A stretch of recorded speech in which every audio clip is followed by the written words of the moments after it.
Alhamdulillah. Wassalatu wassalamu ala Rasulillah Sayyidina wa maulana Muhammad ibni Abdillah wa ala alihi wa sahbihi wa man tabi'ahu wa mawalah. Ashhadu an la ilaha illallah wahdahu la sharika lah wa ashhadu anna sayyidana Muhammadan abduhu wa rasuluhu la nabiyya ba'dah. Allahumma salli ala sayyidina Muhammadin an-nabiyil ummi wa ala alihi wa sahbihi wa barik wa sallim. Qala Allah Ta'ala fil Qur'anil azim wa huwa asdaqul qailin. A'udzu billahi minasy syaithanir rajim. Ya ayyuhalladzina amanu taqullaha haqqa tuqatih wa la tamutunna illa wa antum muslimun. وقال تعالى في آية أخرى يا أيها الذين آمنوا اتقوا الله وقولوا قولا سديدا يصلح لكم أعمالكم ويغفر لكم ذنوبكم ومن يطع الله ورسوله فقد فاز فوزا عظيما عباد الله أوصيكم ونفسي بتقوى الله وطاعته فقد فاز المتقون. Wa kana mulkuhu 400 sanah. Begitu disebutkan dalam kitab sejarah. Wa kana mulkuhu 400 sanah. Dia berkuasa 400 tahun lamanya. Penguasa tunggal syarqan wa gharban. Dari mulai belahan timur dunia sampai ke barat. Tunduk dalam kekuasaannya. Lalu kemudian datanglah Nabi penyeru kepada tauhid menghadap penguasa yang hebat, raja segala raja di atas dunia. Menyembahlah kepada Allah. Lalu apa jawabnya? Dengan sombong dan angkuh dia berkata, Arabbun ghairi, Arabbun ghairi, adakah Tuhan lain selain aku? Adakah yang lebih berkuasa di dunia ini selain aku? 400 tahun membuat dia merasa bahwa dia Tuhan. Sampai-sampai keluar dari mulutnya, Arabbun ghairi, adakah Tuhan selain aku? Lalu kemudian apa yang terjadi? Allah subhanahu wa ta'ala mengirimkan ba'udah. Dalam Al-Quran Allah mengatakan tidak malu menciptakan ba'udah, nyamuk. Inna Allah la yastahi ayyadriba masalam ma ba'udah. Allah tidak malu menciptakan seekor nyamuk. Wa ma fauqaha, lebih kecil daripada nyamuk. Apa yang terjadi? Nyamuk itu masuk ke dalam lubang hidungnya. Terus ke dalam batang hidungnya. Sampai ke otaknya. Dan nyamuk itu pun menggigit otak di kepalanya. Lalu kemudian dia mengambil martel memukul-mukul kepalanya. Sampai orang-orang di sekelilingnya menyangka dia gila. Sampai dia habis usaha. Makin sakit. Tak dapat dirasakan. Tak dapat diceritakan. Tak dapat diungkapkan bagaimana rasanya. Dan akhirnya dia pun mati. Dicatat dalam sejarah. Dia bernama Namruz. Begitu Allah bercerita tentang orang-orang angkuh dan sombong. Dia tidak mati disambar petir. Dia tidak mati ditimpa batu besar. Dia tidak mati karena sesuatu yang hebat. Tapi dia mati karena makhluk yang hina. Yang kita pun dapat membunuhnya dalam satu kali tepukan. Berpuluh nyawa nyamuk akan mati. Tapi begitu Allah Ta'ala ingin menunjukkan kesombongan, keangkuhan orang-orang yang merasa dirinya Tuhan. Jawabannya adalah kuasa Allah Subhanahu wa Ta'ala. Hari berganti, musim berubah. Dunia ini diisi oleh orang-orang yang angkuh dan sombong. Selesaikah dunia dengan matinya Namruz? Tidak. Lahir lagi generasi yang lebih canggih daripada Namruz. Lebih kejam daripada Namruz. Apa yang dia lakukan? Yuzabbihuna abna'ahum wa yastahyuna nisa'ahum. Lebih sadis daripada Namruz. Anak laki-laki disembelih hidup-hidup, anak perempuan dibiarkan karena tidak melawan. Anak laki-laki yang dia nampak dalam mimpinya akan menarik mahkota kekuasaannya. Anak perempuan dibiarkan melahirkan. Sampai pada akhirnya ketika dia berkata dengan lantang, kalimat berbeda, substansi makna yang sama. Ana rabbukumul a'la. Ana, aku, rabbukum, Tuhan kamu, a'la, yang paling tinggi. Ternyata kekuasaan boleh bisa merubah makhluk merasa menjadi khalik. Orang kalau sudah terlalu lama berkuasa, melihat manusia tertunduk-tunduk ketakutan, maka berubah dalam dirinya, berkata, kaulah yang paling berkuasa, engkau adalah Tuhan. Itu pernah terjadi pada Namruz dan menular kepada Farao. Al-Quran menyebut dia Fir'aun. Ana, aku, Rabbukumul a'la, Tuhan kamu yang paling tinggi. Bagaimana cara Allah mematikan Fir'aun? Diceritakan dalam Al-Quran. Falamma adrakahul gharaqu, ketika dia tenggelam di tengah laut merah, masuk air itu ke dalam tenggorokannya dan masuk ke dalam lehernya, terus ke dalam dan masuk ke dalam paru-parunya. Sebodoh-bodoh anak kecil tidak akan ada air masuk ke dalam paru-parunya. Anak kecil yang belajar minum, kalau sampai air masuk ke dalam saluran nafasnya, dia pasti akan tersedak. Tersedak adalah kuasa Allah. Kenapa? Karena ada saluran nafas, ada saluran minum. Udara tidak akan mungkin diisi air, karena kalau sampai air masuk ke saluran udara, maka hancurlah paru-paru. Allah ciptakan satu kuasa bernama tersedak. Tersedak adalah kuasa yang paling ringan. Anak kecil yang tak ada daya upaya pun pasti akan tersedak. Tapi Allah ingin menunjukkan kepada Fir'aun, jangankan untuk menggenggam dunia, jangankan untuk membunuh Musa, jangankan untuk mengejar Bani Israel, untuk tersedak pun kau tak kuasa, wahai Fir'aun. Apa yang terjadi? Fir'aun mati. Kenapa Allah mematikan Fir'aun dengan air? Kenapa tidak dengan batu? Kenapa tidak dengan petir yang menggelegar? Mengapa dengan air? Karena dulu bayi yang tak berdaya itu dihanyutkan ke tengah air.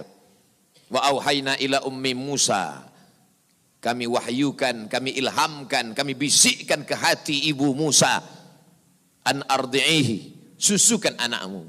Fa in khifti alaihi, kalau kau takut anakmu ini akan disembelih Fir'aun, fa alqihi fil yammi, hanyutkan dia ke sungai. La takhafi, jangan kau takut, wala tahzani, jangan kau sedih, inna radduhu ilaiki, kami akan mengembalikannya kepada engkau sesuai dengan cerita yang kami kehendaki. Waja'iluhu minal mursalin, dan kami akan menjadikan dia salah satu daripada rasul yang kami pilih. 5 di antara rasul itu, salah satunya adalah Musa alaihi salam. Musa, bayi yang tak berdaya, dicampakkan ke laut, dicampakkan ke sungai Nil, selamat. Bayi yang tak dapat berenang, bayi yang tak ada kuasa, bayi yang tak ada daya upaya, selamat di atas air. Tapi penguasa, raja di atas raja, segalanya bukti-bukti kuasanya sampai hari ini menjadi bukti. Satu di antara 7 keajaiban dunia adalah piramid yang dibangun oleh Fir'aun. Tapi ternyata air yang dulu menyelamatkan bayi Musa, air yang sama menenggelamkan Fir'aun yang amat sangat berkuasa. Sekali lagi Allah ingin bercerita kepada manusia bahwa mudah bagi Allah melenyapkan makhluk-makhluk yang sombong, yang merasa diri gagah perkasa, manusia yang terkena penyakit amnesia, terlupa bahwa dia hanyalah makhluk, paru-parunya ciptaan Allah, udaranya titipan Allah, hembusan nafasnya dan tarikannya semua atas kuasa Allah. Mestinya dia berkata, la haula wa la quwata illa billah. Berakhir episode Fir'aun. Selesaikah dunia? Tidak. Muncul lagi mereka yang sombong-sombong. Macam-macam nama sejarah mencatat. Abu Lahab dengan bangganya berkata, sebelum Abu Lahab datang lagi seorang pria perkasa dengan tentara bergajahnya bernama Abrahah. Dia ingin memindahkan Ka'bah karena baginya bisnis di Makkah harus dialihkan. Nun jauh di Yaman berseberangan dengan Laut Merah menyeberang ke Afrika. Maka ini Ka'bah harus dihancurkan. Dia bawa pasukan bala tentara sampai akhirnya pasukan gajah tidak ingin bergerak. Gajah makhluk Allah, binatang, tahu mengenal Allah Subhanahu wa taala. Dia paksa gajah itu berdiri dengan pawang-pawangnya. Akhirnya gajah itu berjalan karena amat sangat terpaksa dan di bawah tekanan. Sampai akhirnya apa yang terjadi? Datang Abdul Muttalib membawa kunci Ka'bah. Dia serahkan kepada Allah. Dia katakan di depan pintu Ka'bah, inna lihadzal baiti rabban yahmih. Sesungguhnya Ka'bah ini ada Rabb, ada Allah yang menjaga dan memeliharanya. Bukan aku yang menjaganya, kuserahkan kepada penjaganya. Inna lihadzal baiti rabban yahmih. Sesungguhnya Ka'bah ini ada penjaganya, kuserahkan dia kepada engkau ya Allah. Apa yang terjadi? Fa arsalna alaihim tayran ababil. Kami kirimkan kepada mereka burung ababil yang dibawanya tarmihim, melontar, melempar mereka pasukan Abraha bergajah bihijaratin, dengan batu-batu min sijil, yang dipanaskan di atas api neraka. Apa yang terjadi pada pasukan Abraha? Faja'alahum ka'asfim ma'kul. Mereka seperti daun-daun yang dimakan ulat. Tahun peristiwa itu terjadi disebut dengan Amul Fil, tahun gajah, tahun kelahiran Sayyidina wa Maulana Muhammad sallallahu alaihi wasallam. Hari berganti, musim berubah, isi dunia sebenarnya itu-itu saja, namanya berbeda, tapi sebenarnya makhluknya itu-itu saja. Dia pernah bernama Namrus, dia pernah bernama Fir'aun, dia pernah bernama Abrahah. Selesaikah dunia? Belum. Dunia terus berlanjut, melahirkan makhluk-makhluk. Ada yang rendah hati dan tawadu, ada yang zuhud dan ridha, ada yang mencari kemuliaan Allah, ibtigha'a mardatillah. Tapi ada yang dititipkan harta dan kuasa. Pertama dia merasa dia punya, lama-lama dia merasa alam semesta pun bersimpuh sujud di kakinya. Karena dia lihat tidak lagi ada orang yang berani mendongakkan kepala, tidak lagi ada yang berkuasa, tidak ada lagi yang berani bersuara keras, lantang, semuanya ketakutan. Sampai akhirnya dia berkata dalam hati, aku adalah penguasa jagat raya. Kemana mereka semua? Mati. Ketika penguasa-penguasa dunia modern dengan kecanggihan teknologi berkata, kami bisa menangkal gempa. Gempa sebagaimana apapun kuatnya bisa kami atasi. Ternyata begitu ujian Allah itu datang, bangunan yang mereka bangun porak-poranda, hancur berkeping. Datang lagi satu penguasa berkata, kami yang paling banyak jumlahnya di atas dunia, kami yang bisa menguasai alam semesta. Mana itu Tuhan? Mereka tak pernah mengenal Tuhan, karena mereka adalah komunis, karena mereka adalah ateis. Bagi mereka agama itu hanyalah candu. Orang yang terkena narkoba bagi mereka sama dengan orang yang dimabuk oleh agama. Karena bagi mereka agama ini hanya opium saja. Manusia yang stres, manusia yang depresi, lalu dia menjalankan agama. Agama bertentangan dengan komunis, agama bertentangan dengan keyakinan ateis. A tidak, T Tuhan, is keyakinan ateis, keyakinan yang meyakini tidak ada Tuhan. Mana itu Tuhan? Tidakkah kita melihat ucapan mereka sama seperti ucapan Fir'aun, yang keluar dari mulut mereka sama seperti yang keluar dari mulut Namrus? Mana kuasa Allah? Allah mengirimkan bakteri-bakteri kecil, kuasa itu pun roboh, hancur berkeping. Barakallahu li wa lakum fil Qur'anil azim. ونفعني وإياكم بما فيه من الآيات والذكر الحكيم وتقبل مني ومنكم تلاوته إنه هو الغفور الرحيم. اللهم صل صل على سيدنا محمد وعلى آل سيدنا محمد.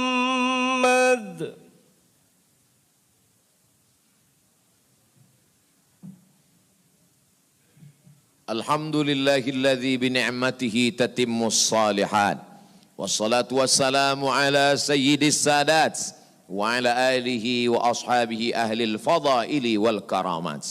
أشهد أن لا إله إلا الله وحده لا شريك له وأشهد أن سيدنا محمدا عبده ورسوله وصفيه من خلقه وخليله أدى الأمانة وبلغ الرسالة ونصح للأمة وتركنا على المحجة البيضاء ليلها كنهارها لا يزيغ عنها إلا هالك.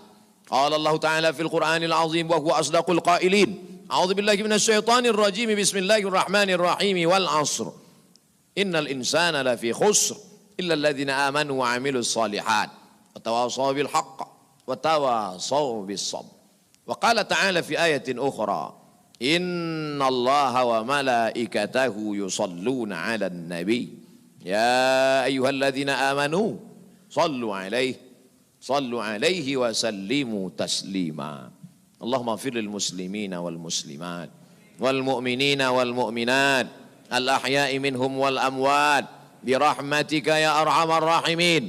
اللهم أعز الإسلام والمسلمين واخذل الكفرة والمشركين ودمر أعداءك أعداء الدين. اللهم انصر إخواننا المجاهدين المستضعفين في فلسطين. اللهم انصر إخواننا المستضعفين في أيغور. اللهم انصر إخواننا المجاهدين المستضعفين في كل مكان من مشارق الأرض إلى مغاربها.